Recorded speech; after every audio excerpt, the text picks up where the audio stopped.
Ada sebuah cerita di zaman dahulu, kata Kanjeng Nabi, terdapat raja. Raja ini memiliki ahli sihir. Ketika ahli sihir tersebut sudah tua, maka ia mengatakan kepada raja itu, "Aku sudah tua, maka kirimlah kepadaku pemuda, aku akan mengajarinya sihir." Akhirnya raja tersebut mengirimkan pemuda kepada ahli sihir tersebut agar diajari ilmu sihir. Ketika pemuda tersebut berada di perjalanan, ia bertemu dengan seorang pendeta, seorang rohib. Kemudian anak tersebut duduk bersama rohib itu. Pemuda tersebut mendengarkan apa yang diucapkan oleh si rohib, lantas ia takjub atas apa yang dikatakannya. Ketika ia datang kepada ahli sihir, kemudian anak tersebut bertemu lagi dengan rohib. Duduk lagi bersama rohib. Ketika sudah sampai ke ahli sihir tersebut, ahli sihir itu memukul pemuda itu. Ketika sudah dipukul, akhirnya pemuda tersebut pergi mengadu kepada si rohib. "Wahai rohib, saya dipukul oleh ahli sihir."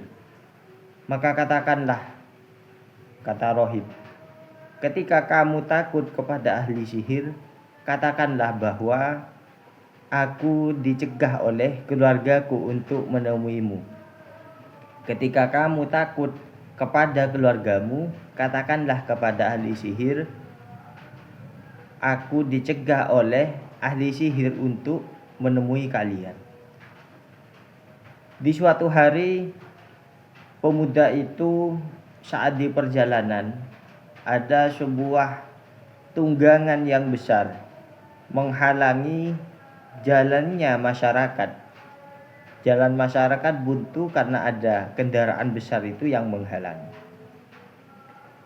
"Saat ini," kata pemuda itu, "saat ini aku mengetahui siapa yang paling utama di antara ahli sihir dan juga rohib. Aku akan buktikan di hari ini." Kemudian pemuda itu mengambil batu, lantas mengatakan, "Allahumma inkana amrul rahib ahabba ilaika min amri syahir faqtul hadhihi dabbah hatta yamdiya an-nasu." Ya Allah, ketika perkaranya si rahib lebih engkau senangi daripada apa yang menjadi urusannya ahli sihir, maka bunuhlah kendaraan ini sampai masyarakat bisa melewati jalan itu, kata pemuda itu. Kemudian pemuda tersebut melempar kendaraan dabbah itu dan membunuhnya. Akhirnya masyarakat itu bisa melewati jalan tersebut. Lantas pemuda itu datang kepada rohib, memberikan penuturan tentang apa yang sudah terjadi. Rohib tersebut mengatakan kepada si pemuda, "Wahai anakku, di hari ini kamu lebih utama daripada diriku," kata si rohib. "Kamu sudah mencapai derajat yang sudah kamu lihat barusan. Kamu akan diberikan musibah. Ketika kamu mendapatkan musibah, maka janganlah kamu datang kepadaku." Dan pemuda tersebut benar. Pemuda itu mampu untuk menyembuhkan orang-orang yang sakit, mampu menyembuhkan penyakit apapun. Dia mengobati masyarakat dari seluruh penyakit. Kemudian ada seorang yang duduk bersama raja itu mendengar bahwa kana qad amiya.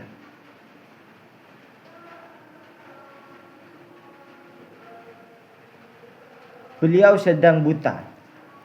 Akhirnya si raja tersebut datang kepada si pemuda dengan membawa hadiah yang sangat besar.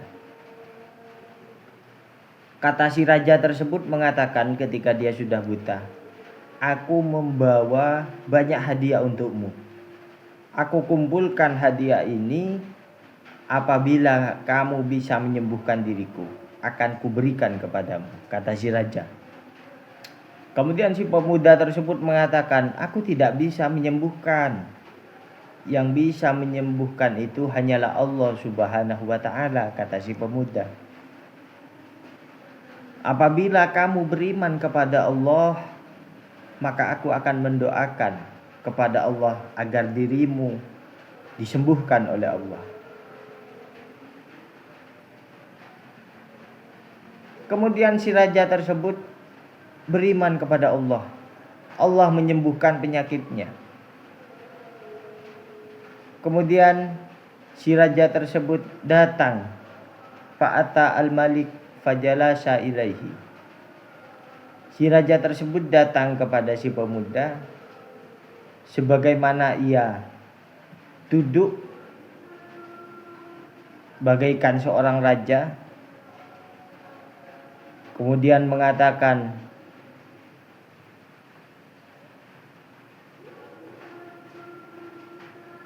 "Siapa yang menyembuhkanmu?" kata si raja. Pemuda tersebut yang sudah menyembuhkan temannya raja itu barusan. Akhirnya raja mendatangi temannya, "Siapa yang menyembuhkanmu?" "Man radda alaika basaraka." Kemudian pemuda itu mengatakan, "Yang menyembuhkan adalah Rabbi, Tuhanku." Kemudian raja itu mengatakan kepada temannya, "Apakah kamu punya Tuhan selain diriku?" Lantas jalis atau temannya si raja tersebut mengatakan, "Tuhanku dan Tuhanmu itu adalah Allah Subhanahu wa ta'ala." Akhirnya temannya ini disiksa oleh raja, disiksa sampai raja itu datang menunjukkan terhadap si pemuda. Si pemuda tersebut didatangkan oleh raja.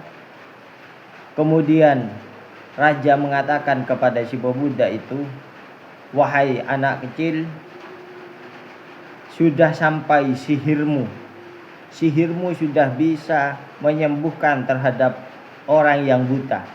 Sihirmu bisa menyembuhkan orang yang terkena penyakit baros." Kemudian gulam itu mengatakan, "Aku tidak bisa menyembuhkan, yang bisa menyembuhkan hanya Allah." Akhirnya si raja tersebut marah besar. Si pemuda itu disiksa, terus disiksa. Akhirnya rahib didatangkan oleh si raja, mengatakan kepada si rahib, "Kembalilah ke agamamu yang dahulu." Si rahib tidak mau. Lantas si rahib itu dibunuh oleh si raja. Kemudian temannya raja yang masuk Islam barusan itu juga dikatakan, "Kembalilah ke agamamu yang dulu." Lantas sahabatnya si raja itu mengatakan, "Aku tidak akan kembali." Kemudian si pemuda didatangkan juga oleh si raja, "Irji ala dinika," kembalilah ke agamamu. Pemuda itu tidak mau. Akhirnya pemuda itu diserahkan kepada anak buahnya si raja. Si raja mengatakan kepada mereka, "Bawalah anak muda tersebut ke gunung. Naiklah kamu ke gunung. Ketika sampai ke pucuk gunung, apabila pemuda ini kembali ke agamanya, selamatkan dia. Dan apabila pemuda ini tidak kembali ke agamanya, maka buanglah dia dari atas gunung." Akhirnya prajuritnya ini ke gunung sebagaimana yang sudah diperintahkan oleh si raja. Sampai di atas gunung pemuda berdoa, "Ya Allah, selamatlah aku. Selamatkan aku ya Allah." Akhirnya gunungnya itu bergetar dan prajuritnya si raja itu semuanya jatuh ke bawah. Anak muda ini selamat, kembali lagi ke raja, berjalan kaki. "Duh, kamu kok ada di sini? Emangnya kamu gak dibuang? Mana prajurit saya? Prajurit Anda sudah mati semua." Akhirnya prajurit yang lain dipanggil oleh si raja, mengatakan, "Bawalah anak ini ke tengah laut. Kalau anak ini kembali ke agamanya, maka selamatkan dia. Kalau tidak mau kembali, maka lemparkan dia ke tengah laut." Akhirnya anak ini ketika sampai di tengah laut berdoa lagi kepada Allah, "Ya Allah, selamatkan aku ya Allah." Akhirnya Allah menyelamatkannya dengan perahunya dibalik oleh Allah sampai prajurit-prajuritnya itu meninggal dunia semua, kecuali si anak muda tersebut tidak meninggal dunia. Mereka tenggelam. Akhirnya pemuda ini karena selamat kembali lagi kepada si raja. "Apa yang sudah dilakukan oleh prajuritku? Aku diselamatkan oleh Allah. Apabila kamu tidak bisa membunuh diriku, maka aku beri kamu cara untuk membunuhku," kata si pemuda itu. "Kamu bisa membunuhku ketika kamu menuruti apa yang sudah aku perintahkan kepadamu." Akhirnya si raja itu karena penasaran, "Apa yang kamu inginkan? Kumpulkan masyarakat di lapangan yang megah. Kemudian saliblah diriku di atas batang pohon. Kemudian ambillah panah dari busur panahku. Kemudian letakkan anak panah di panah tersebut. Tembakkan kepada diriku dan katakanlah sebelum kamu menembakkan anak panah itu." "Katakan apa?" kata si raja. "Katakan, Bismillahirrabbilgulam summa irmini. Bismillahirrabbilgulam." "Katakan itu," kata si pemuda. "Kemudian balanglah aku menggunakan panah itu. Maka ketika kamu melakukan hal itu, kamu akan bisa membunuhku." Akhirnya si raja itu menuruti apa yang diminta oleh pemuda tersebut. Semua masyarakat dikumpulkan di satu tempat yang lebar. Anak muda tersebut disalib. Kemudian sebelum memanah, si raja mengatakan, "Bismillahirrabbilgulam," dengan menyebut Allah, Tuhannya si anak muda ini, kata si raja. Akhirnya raja tersebut memanah. Setelah mengatakan bismillah, dipanah anak muda tersebut dan mati, meninggal dunia. Akhirnya apa yang terjadi? Banyak masyarakat yang masuk Islam gara-gara kejadian itu. Faqala annas, banyak manusia, masyarakat yang hadir di saat itu mengatakan, "Amanna bi rabbil alamin." Aku beriman kepada Allah, Tuhannya anak pemuda itu. Kemudian Malik, raja tersebut mengatakan, dikatakan kepada raja tersebut, "Apakah yang kamu khawatirkan sudah terjadi? Apa yang sudah menjadi kekhawatiranmu sudah terjadi," kata orang lain kepada raja. Banyak orang-orang yang beriman kepada Allah Subhanahu wa ta'ala. Akhirnya si raja ini memerintahkan lagi prajuritnya untuk membuat lubang yang sangat besar. Dibuatlah lubang, kemudian diisi api di dalamnya. Lantas raja tersebut mengatakan, barang siapa yang tidak kembali ke agamanya, maka ceburkan orang tersebut di dalam lubang yang berisi api itu.